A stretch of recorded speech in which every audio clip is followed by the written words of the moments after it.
بسم الله الرحمن الرحیم. ملګرو، د اګست د میاشتې 30 تاریخ دی. کور کې ناست یم. یو پوسټ مې ورکړی و چې دا د بوټو د نالولو ډېر ښه وخت دی، ځکه چې په ماحولیاتي بدلون کې موږ خپل مثبت کردار الا ادا کولی شو چې موږ ډېر بوټي نال کړو.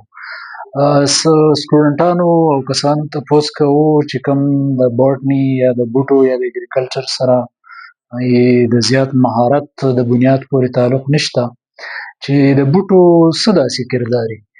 داسې ده چې کله د دنیا او د کائنات جوړ شو چې په هغې کې ځمکه یا ارت دریم پلانټ یا دریمه سیاره ده، نو نورې سیارې هم دي.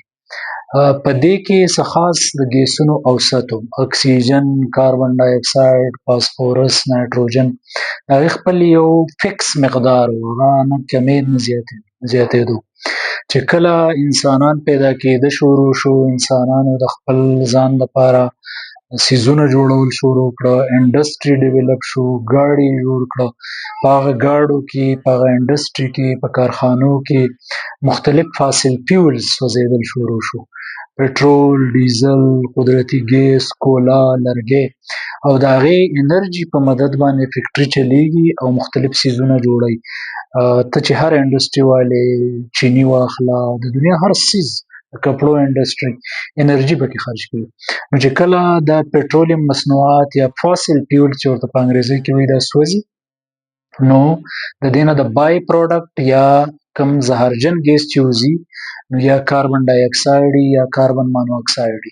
دغه شان کم ګیسونه چې هوا ته ځي او د زهرجنو ګیسونو تعداد سیوا کیږي، نو هغې کې د کاربن ډای اکساید، کاربن مانو اکساید نه علاوه ایتین او میتین هم دي. او دا ایتین، میتین، CH4 یا CO2، CO دا ولې اهم دي؟ دا درانه ګیسونه دي، او درانه ګیسونه د کشش ثقل یا د ګریویټي په وجه باندې د ګلوب د ځمکې ته نږدې راکوزېږي د هوا نه. نو چې نږدې راکوزېږي، نو دا څه چل کوي؟ کم حرارت چې د نور نه راځي، د حرارت ذریعه نور دی، نو هغه حرارت چې ځمکې ته یو ځل را انټر شي، نو واپس نه ځي، ګرمایش واپس نه ځي. نو چې واپس کله نه ځي، نو د ځمکې چاپیریال چې دی دا ګرم شي.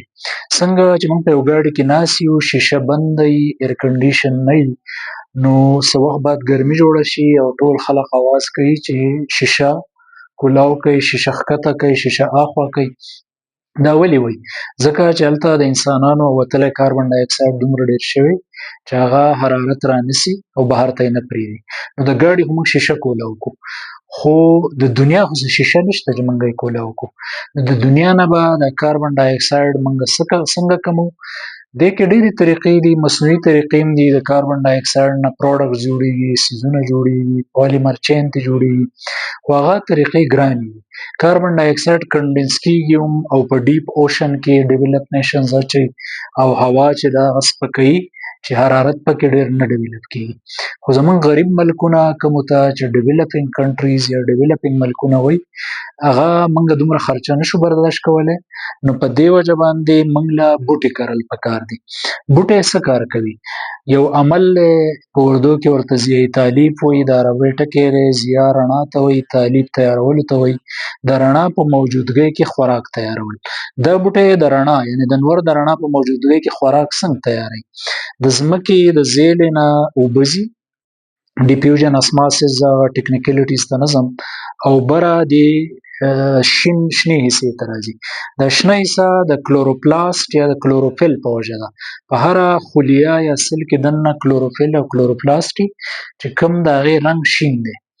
نو دغه کلوروفیل کې دننه انټینا سیستم دی، څنګه چې زموږ انټینا، ډش انټینا یا نور انټینا اواز رانیسي، او ریسیور په تور د ټلویزیون، ریډیو او موږ ته یا د موبایل چې کوم ریسیوینګ دی، دغه شان هغه انټینا سیستم رڼا رانیسي.